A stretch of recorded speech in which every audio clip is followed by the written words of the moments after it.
আপনি general secretary হিসেবে কি কোনো দায় নিচ্ছেন এই ঘটনার? যেহেতু আপনি জেনারেল সেক্রেটারি, ওই সময় 3 বারের জেনারেল সেক্রেটারি, আপনার উপরে দল মানে আপনার নেত্রী আমি আপনাকে। তো আমার নেত্রী হুম যেভাবে নির্দেশ দিয়েছেন হুম সেভাবে আমি কাজ করেছি।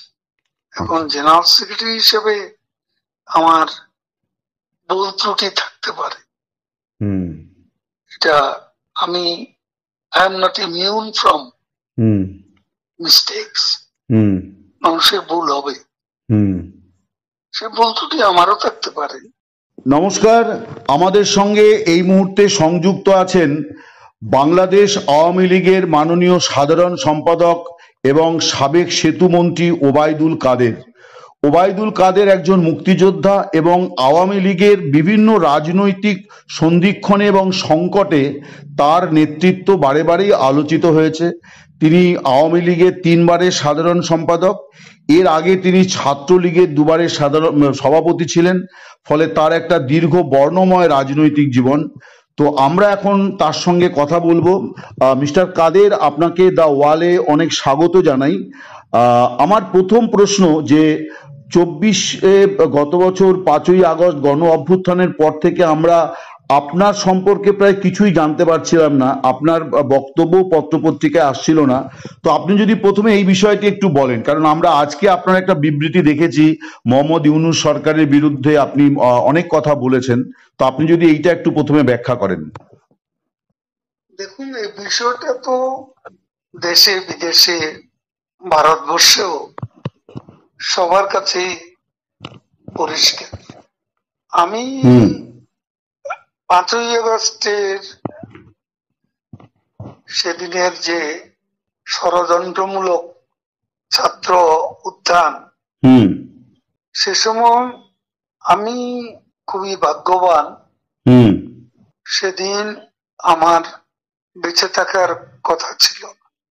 আচ্ছা মৃত্যু থেকে অনেক কাছে ছিলাম।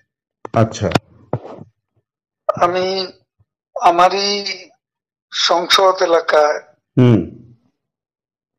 আমার নিজের বাসাকে এড়িয়ে পার্শ্ববর্তী আর একটা বাসায় আশ্রয় নিয়েছিলাম। বেশ। তখন চারদিক থেকে মিছিল আসছিল এবং এটা আসলে ছিল প্রধানমন্ত্রী গণভবন কেন্দ্রিক, এবং এটা আমরা অবাক হলাম যে সংসদ এলাকাতেও এটা ছড়িয়ে পড়ে এবং একটা লুটপাটের যে লুম্পেন স্টাইলের কতগুলো ঘটনা ঘটে এবং সেখানে বিভিন্ন ধরনের লোক আসে এবং এদের মধ্যে বেশিরভাগই মনে হয়েছে এটা কোন রাজনৈতিক অভ্যুত্থান, এটা লুটপাটের অভ্যুত্থান। না, একটা কথা জিজ্ঞাসা করি, সে তো আমরা তখন সেটা দেখলাম এবং মাননীয় প্রধানমন্ত্রীকেও। যে বাসাতে ছিলাম তারা সে বাসাতেও হামলা করে। আচ্ছা। তারা জানতো না যে সেখানে আমি আছি। আচ্ছা। আমার বাসা তারা লুটপাট করেছে, কিন্তু যে বাসায় আমি গিয়ে আশ্রয় নিলাম সেখানে তারা হামলা করবে এটা আমি ভাবতাম। কিন্তু সেখানেও দেখলাম যে অনেক লোকজন ঢুকে পড়ে এবং তারা ভাঙচুর লুটপাট করতে থাকে। আমি আমার স্ত্রী সহ আমরা বাথরুমে ঢুকিয়ে যাই, অনেকক্ষণ ছিলাম, প্রায় 5 ঘন্টা। তারপর একটা পর্যায়ে এরা তো ওই বাথরুমের ভিতর সেখানেও কমোড, বেসিন এগুলো তো লুটপাট করেছে সব জায়গায়। সেগুলোর লোভে প্রথমত তাদেরকে আমার ওয়াইফ সেই বাথরুমের মুখে দাঁড়িয়ে বারবার বলছিল যে আমি অসুস্থ, এই কথা বলে তাদের ফিরিয়ে দিচ্ছে। তো একটা পর্যায়ে তারা এই বাথরুমে যেগুলো আছে সেগুলো লুট করার জন্য জোরপূর্বক প্রবাসের হুমকিতে। তো সে সময় আমার ওয়াইফ জিজ্ঞেস করে যে কি করবো, খুলে দাও যা হবে। তারপরে সাত আট জন ছেলে ঢুকলো। তার খুবই আক্রমণাত্মক দৃষ্টিভঙ্গি, মনোভঙ্গি নিয়ে। তখন হঠাৎ তারা আমার দিকে তাকায়, আমার দিকে তাকিয়ে, আপনি নেত্রী চলে গেল, আপনি জাননি কেন? আমি কিছু বলছিলাম। তারপরে ছেলেদের মধ্যে কি ভাবের উদয় হয়েছে জানি না, তারা আমাকে বলে আপনার ছবি তুলবো। তারপর আমার ছবি তুলতে শুরু করলো, সেলফি নিচ্ছিল, ছবি তুলছিল। এরা ছাত্ররা অনেকে আমাকে চেনত। কি কারণে তারা তখন আক্রমণাত্মক যে মনোভাবটা ছিল সেটা নিমেষে শীতল হয়ে গেল। এরা ঠান্ডা মাজাজে তখন কথা বলছিল। এদের মধ্যে আবার এক পর্যায়ে একটা গ্রুপ, তারা চেয়েছিল আমাকে রাস্তায় সেনাবাহিনী হাতে তুলে দিতে। কেউ কেউ আবার এটাও চেয়েছিল যে জনতার হাতে তুলে দিতে। এটা অবশ্যই তখন একটা মানসিক ভাবে ভেতরে ভেতরে ভেঙে পড়েছিলাম। এরপর এরা এদের একটা শার্ট, এদের ওই ব্যাজ, লাল পতাকা শোভিত ব্যাজ লাগিয়ে, আবার কালো একটা মুখে একটা মাস্ক দিয়ে আমাকে হাঁটতে হাঁটতে সংসদ এলাকা থেকে বড় রাস্তা, গণভবন অভিমুখী রাস্তা, ওখানে নিয়ে যায়।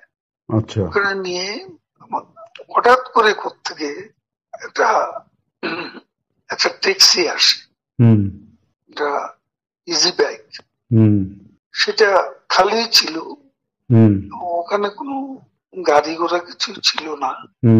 ওটা হঠাৎ করে কেন যেন এসে পড়ল, হয়তো আমার ভাগ্য। এরা দুজনে আমাকে নিয়ে, আমার ওয়াইফকে নিয়ে ওটাতে উঠলো আর বলতে লাগলো, ওতে তো অসংখ্য মানুষ, চেক আপ সব জায়গায়। এরা বলতে লাগলো যে আমাদের চাচা চাচি অসুস্থ, হাসপাতালে নিচ্ছি, ডিস্টার্ব করবে না। এই করে করে নিয়ে গেল একটা অনেক দূরে একটা জায়গা। তো এটা হলো, ভাবতেও পারেনি ওরা যখন বাথরুমে ঢুকলো যে বেঁচে থাক, সে বেঁচে থাকাটাই সেদিন যে একটা পরম সৌভাগ্যের বিষয়। আনএক্সপেক্টেডলি বেঁচে গেছি, ইট ইজ মোস্ট ইম্পর্টেন্ট। সেই সময় এই ছেলেরা যে কোনো ভাবে আমাদেরকে আর্মির হাতে তুলে দিতে পারত। মানুষের রাস্তায় অসংখ্য মানুষ, সেখানে অনেকেই তো আছে আমাদের অপোজিশন, মেরে ফেলতে পারত। তো আজকে এটুকু বলে শেষ করি। না, কিন্তু আপনাকে মানে তারপরে আপনি কোথায় রইলেন? কেউ জানে না, আপনি প্রথম জানেন। না, বলছি যে আপনি এরপরে কোথায় রইলেন? তারপরে তো আপনি মানে থাকলেন কি করে, মানে ওই রকম পরিস্থিতি? আমি বাংলাদেশে ছিলাম 3 মাসের মতো। আমার একটা উদ্দেশ্য ছিল যে ওখান থেকে কিছু করা যায় কিনা, কিছু একটা করা যায় কিনা, সংগঠিত করা যায় কিনা। বিভিন্ন জায়গায় শ্রমিক অসন্তোষ, কর্মচারীদের অসন্তোষ, এগুলো প্রতিদিনই এগুলো লক্ষ্য করতাম। মানে পেশাজীবীদের যে ক্ষোভগুলো আর কি, ক্ষোভগুলো তখন রাস্তায় নেমে আসছিল। ঠিক ঠিক, বিশেষ করে গার্মেন্টস। ঠিক ঠিক। তো সে সময় ভাবলাম যে এদের সাথে যোগাযোগ করে কিছু করা যায় কিনা। তো এই চিন্তাতে 3 মাস পরে এরপরে একে একে সবাই অ্যারেস্ট হচ্ছে, এবং আমি তো নেত্রীর পরের স্থানটায় আমার বিরুদ্ধে তখনই 212টা খুনের মামলার আমি আসামি হয়ে গেছি। তারপর এই অবস্থা অনেকেই বললো, আবার এখান থেকেও অনেক অনুরোধ ছিল আমি যেন সতর্কভাবে এদিকে চলে আসি। এইভাবে চিন্তা করলাম যে আসলে আমি বাইপাস সার্জারি হয়েছিল, অনেকগুলো ওষুধ খেতে হয়, আমি এখানে ধরা পড়লে ওষুধ খাওয়াবে কি? ঠিকই। তারপরে অনেক কিছু ভাবনা চিন্তা করে 75-এ এখানে এসেছিলাম, তার বঙ্গবন্ধু, তারপর 100 নম্বর জেল হত্যা হলো, তারপরে কলকাতায় এসে 9 মার্চ ছিলাম। আচ্ছা।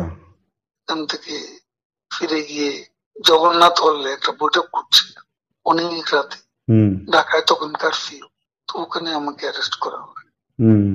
তারপরে এরপরে আবার 1/11 পরে তখনও জেল খেটেছিল। তো এই যে বঙ্গবন্ধু হত্যার পরে যে 9 মাস ছিলেন, তারপরে কি আর কলকাতায় আসেননি কোনো কাজে বা কোনো ইয়েতে? না মানে কখনো রাজনৈতিক প্রয়োজনে আসেননি আর কি? আসছি, আমি তখন যোগাযোগ মন্ত্রণালয়ের দায়িত্ব ছিলাম, তখন এসেছেন। আমাদের ডেপুটি হাই কমিশনার বিজয় দিবসে আমাকে প্রধান অতিথি করেছিল। বেশ। তো একটা জিনিস বলছি, এই যে আপনি রইলেন, তো তারপরে তখন আর কোনো সমস্যা হলো না যে ওই ছেলেগুলো আপনাকে কোথাও পৌঁছে দিল, ওরা আর এটা ফাঁস করেনি? তাহলে কি আমি রাতেই ওখান থেকে আবার, কিন্তু এই যে ছেলেগুলো এরকম করলো, এটার কারণটা কি মনে হয় আপনার, যে ওরা যে আপনার প্রতি সদয় হলো, আপনাকে কোনো বাঁচালো? মানে এটা কি হতে পারে যে এরা আওয়ামী লীগেরই তাৎক্ষণিকভাবে ওই সময় বিক্ষুব্ধ হয়েছিল, এরকম হতে পারে? আওয়ামী লীগের হলে তো আমি চিন্তা। ঠিকই। একটা অনেকে বলে যে আপনার কিছু ভূমিকা তখন বিতর্কিত ছিল, আপনি ছাত্রলীগ যুবলীগকে যেভাবে মানে মাঠে নামিয়েছিলেন পাল্টা, তার ফলেই এরকম একটা বড় জনরোষ তৈরি হয়ে গেল আর কি। এটা মানে আমরা কথা মোটেই ঠিক না। আচ্ছা। আমি কখনো বলিনি যে ছাত্রলীগকে এই অভ্যুত্থান দমানোর জন্য। সেটা লন্ডন থেকে আমাদের এক ব্যারিস্টার নিজুম মজুমদার, ও ইউটিউবে কথা বলে, ও তখনকার ভিডিও নিয়ে সেটা প্রচার করেছে মাস তিনেক আগে। সেখানে ছাত্রলীগের নামই ছিল, বিভিন্ন বলা হয়েছে ওই দিন ছাত্রলীগই যথেষ্ট, এ ধরনের কোনো বিষয় ছিল না আমার বক্তব্য। আর আমি পার্টির সেক্রেটারি, তারা আমার মেট্রো রেল পুড়িয়ে দিচ্ছে, তারা আমার সেতু ভবন পুড়িয়ে দিচ্ছে, তারা বিটিভি ভবন পুড়িয়ে দিচ্ছে, তারা আমার অফিস আক্রমণ করতে বারবার আসছে, পার্টি অফিস, তারা গণভবন মুখী আক্রমণ শোনাচ্ছে। তো সে সময় আমি কি আমাকে সেভ করব না? আমার দলকে সেভ করব না? আমার নেত্রীকে সেভ করতে হবে না? তখন সে সময় আমি পার্টির সেক্রেটারি হিসেবে আমার উপর সময় আরোপিত যে দায়িত্ব, সে দায়িত্ব আমি পালন করেছি। এটা যে কেউ করতো, আমি ওই জায়গায়, আমার জায়গায় অন্য কেউ থাকলে তিনিও সেটা করতেন। আপনারা 15 বছর ক্ষমতায় ছিলেন, এত বড় পার্টি, আপনারা দেশ তৈরি করেছেন, আপনারা বুঝতে পারলেন না যে এরকম একটা জনমত তৈরি হয়েছে? এটা কেন হলো? এটা একটা আকস্মিক উত্থান। এটা তো শুরু হয়েছে কোটা দিয়ে, শেষ হয়েছে এক দফা। হ্যাঁ, কিন্তু এটা কি একদিনের পরিকল্পনায় হয়েছে নাকি দীর্ঘদিন ধরে? একটা ষড়যন্ত্রমূলক ঘটনা, একটা বিস্ফোরণ হয়ে গেল। সেটা ইন্টেলিজেন্সের একটা ব্যর্থতা তো ছিল, এবং এটা ব্যর্থতা ছিল না এ কথা তো বলা যায়। আপনি জেনারেল সেক্রেটারি হিসেবে কি কোনো দায় নিচ্ছেন এই ঘটনার? যেহেতু আপনি জেনারেল সেক্রেটারি, ওই সময় 3 বারের জেনারেল সেক্রেটারি, আপনার উপরে দল মানে আপনার নেত্রী আপনাকে, আমার নেত্রী যেভাবে নির্দেশ দিয়েছেন সেভাবে আমি কাজ করেছি। এখন জেনারেল সেক্রেটারি হিসেবে আমার ভুল ত্রুটি থাকতে পারে, এটা আমি I am not immune from mistakes. মানুষের ভুল হবে, সে ভুল ত্রুটি আমারও থাকতে পারে। আপনি নিজে কোনো ভুল মানে চিহ্নিত করেছেন যে এইটা আপনার ভুল হয়েছিল? আমি কাজ করেছি, কাজ করলে ভুল হয় এটা? চাঁদাবাজি করিনি, হুম কমিশন খাইনি, হুম পার্সেন্টেজ নিইনি। হুম আমার মন্ত্রণালয়টা সবাই জানে। হুম তারপরে বাংলাদেশ আওয়ামী লীগের কমিটি গঠন করতে হুম কমিশন নিয়ে হুম কাউকে পদায়ন করিনি, হুম চাঁদাবাজি করিনি। হুম আমি সেই দিক থেকে হুম নিজেকে হুম একদম নির্দোষ বলে হুম আমি নিজেকে সাব্যস্ত করতে পারি। আপনাদের সময়ের নির্বাচন, তারপরে মানবাধিকার হরণ, মানবতা বিরোধী অপরাধ, এই সমস্ত অনেক রকম অভিযোগ এবং অনেক দুর্নীতির বিষয় সামনে আসছে। ডেফিনেটলি সব হয়তো সত্য নয়, কিন্তু আপনারা এত বড় একটা ঘটনার পরে কিন্তু আপনারা কোনো মানে ভুল স্বীকার বা দুঃখ প্রকাশ করেননি আর কি? এই প্রশ্নটা বারে বারে আসছে বিভিন্ন মহল থেকে। দেখুন, আমরা এদেশকে যা কিছু দিয়েছি, হুম যা কিছু করেছেন হুম আমাদের নেত্রী, হুম এটা কোনো তুলনা হয় না। হুম এই ডেভেলপমেন্ট বাংলাদেশে হুম হুম কল্পনাই করা যায় না। 15 বছর আগের বাংলাদেশ, হুম 15 বছর পরের বাংলাদেশ, হুম দিন আর রাতের মতো হুম পার্থক্য। আমাদের সমালোচনা তারাই করে হুম যারা দিনের আলোতে রাতের অন্ধকার দেখে, যারা অমাবস্যা দেখে হুম হুম পূর্ণিমা, হুম তারা সমালোচনা করবে। না, সমালোচনার বিষয়বস্তু আমাদের আছে। হুম সময় হলে দেশের মাটিতে সবকিছুরই মূল্যায়ন আমরা করছি, দেশের মাটিতে গিয়েও করব যখন সময় আসবে। একটা বিষয় অনেকেই বলছেন, এই যে আপনি দীর্ঘদিন নীরব ছিলেন, বলা হচ্ছে যে আপনার ভুল ত্রুটির কারণে আপনাকে চুপ থাকতে বলা হয়েছিল, মানে এটা কাইন্ড অফ পানিশমেন্ট আর কি। কিছু লোক আছে তারা এসব বলে শান্তি পায়, হুম হুম তাদের একটা সুখানুভূতি আছে। হুম আমাকে তিনবার হুম সেক্রেটারি করলো, হুম এটাও অনেকের পছন্দ হুম হওয়ার তো কথা না। হুম আর আমাদের মতো পার্টিতে হুম এ ধরনের হুম প্রতিযোগিতা ছিল, হুম এটা এখনো আছে। হুম আমি যখন হয়েছি তখনও ছিল। হুম কাজে এটা এটা এটা অবাস্তব কোনো কিছু না। এটা আমাদের মতো দেশে মাল্টি পার্টি সিস্টেম, হুম এখানে আওয়ামী লীগের মতো মাল্টি ক্লাস অর্গানাইজেশন, এখানে দলের অভ্যন্তরেও প্রতিযোগিতা প্রতিযোগিতা ফলে এই ধরনের কিছু আনটুয়ার্ড আনপ্লেজেন্ট কিছু কিছু ঘটনা ঘটতে পারে। আপনার নীরবতার তাহলে আমাকে কারণটা কি ছিল?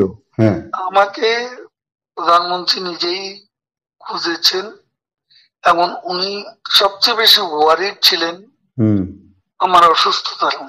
হুম তিনি ভেবেছেন এই অবস্থা আমি দেশে ছিলাম, হুম বলে যে তুমি টোটাল চেক আপ করো, হুম এখন তোমার অন্য কিছু করতে হবে না, হুম পারলে কিছু লেখো, 71 থেকে হুম এদেশ নিয়ে লেখো, হুম সাম্প্রতিক ঘটনা প্রবাহ নিয়েও হুম তোমার চোখে যা দেখেছ হুম এগুলো নিয়ে লেখালেখি করো, কখন কি করতে হবে আমি বলবো।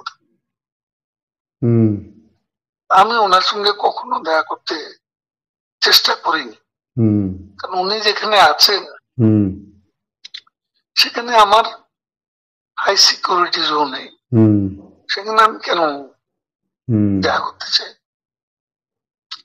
উনি যখন প্রয়োজন তখন আমাকে বলবেন।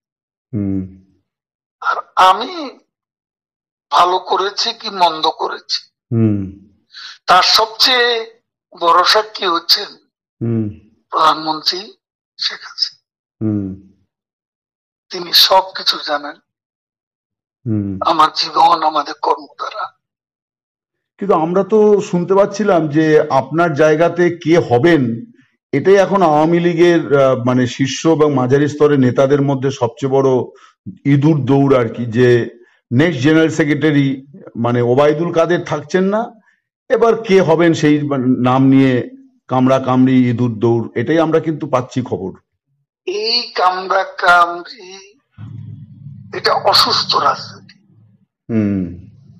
এখনো আমরা দেশের বাইরে, এখনো ক্ষমতা থেকে যে ক্ষমতা আমরা হারিয়েছি সে ক্ষমতা কখন পাবো সে বিষয়টা আগে দেশ নিয়ে আমাদের ভাবা দরকার।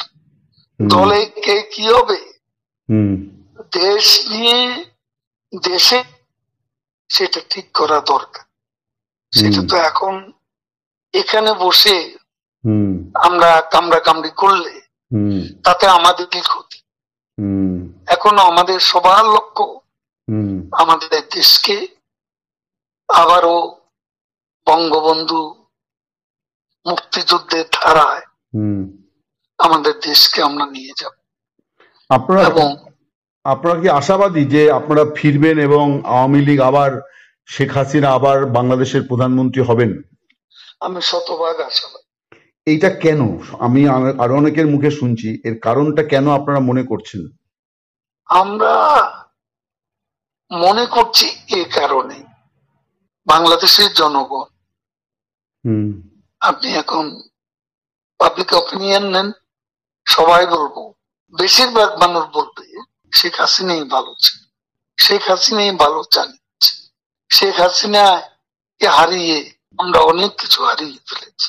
আমাদের কাছে যেটা সেগুলো আমাদের আদর্শ, বাংলাদেশ রাষ্ট্রের জন্মের চেতনা, আমাদের মুক্তিযুদ্ধের আদর্শ, এসব আমাদের এই জায়গায় আমাদের প্রত্যাবর্তন করতে হবে। কিন্তু একটা মিস্টার কাদের, আমি একটা জিনিস বলি, মানে ভারত সরকার ছাড়া আর কোনো মানে দেশ তারা কিন্তু আওয়ামী লীগের কার্যক্রম নিষিদ্ধ করার সিদ্ধান্ত নিয়ে তেমন কোনো প্রতিক্রিয়া দিল না। মানে আপনারাও মানে দুঃখ প্রকাশ বা ক্ষমা প্রার্থনা করছেন না। মানে এই জায়গায় কি একটা কোনো মানে জেদাজেদি বা ইয়ের জায়গা তৈরি হলো? মানে আওয়ামী লীগ কি একটু একঘরে হয়ে যাচ্ছে না? ভারত আমাদের দুঃসময়ের বিশ্বস্ত বন্ধু, সংকটে আমরা বারবার ভারতের কাছে ছুটেছি। এখানে আমরা অন্য কোন দেশের সঙ্গে আমাদের কোনো বৈরিতা, আমরা কারো বিরুদ্ধে কোনো বক্তব্য দিচ্ছি না, কারো সমালোচনা করছি। বেশ, আমরা এখন আমাদের দেশকে যেখান থেকে আমরা বাংলাদেশে স্থানচ্যুত হয়েছি, যেখান থেকে আমরা দেশে শিকড় থেকে বিচ্ছিন্ন হয়ে গেছি, সেই শিকড়ে আমাদের ফিরে যেতে হবে। তার জন্য আমাদের চিন্তা, আমরা কারো বিরুদ্ধে নেই, কারো সমালোচনা করি, কিন্তু তার জন্য তো মানে দেশবাসীর কাছে ন্যূনতম নিজেদের ভুল স্বীকার করতে হবে। ভারতে বসে আমি ক্ষমা প্রার্থনা কেন করব? আমি দেশে গিয়ে করব। আচ্ছা, আমার ভুলের জন্য, আমার ভুল ত্রুটি হলে সেটার জন্য আমাদের নেত্রী আছেন, তিনি দেশবাসীকে বলুন। এখান থেকে বলা কি ঠিক? থ্যাংক ইউ, অনেক ধন্যবাদ, অনেক কৃতজ্ঞতা আপনাকে দ্য ওয়ালের তরফ থেকে। আপনার সুস্বাস্থ্য কামনা করি, ভালো থাকুন।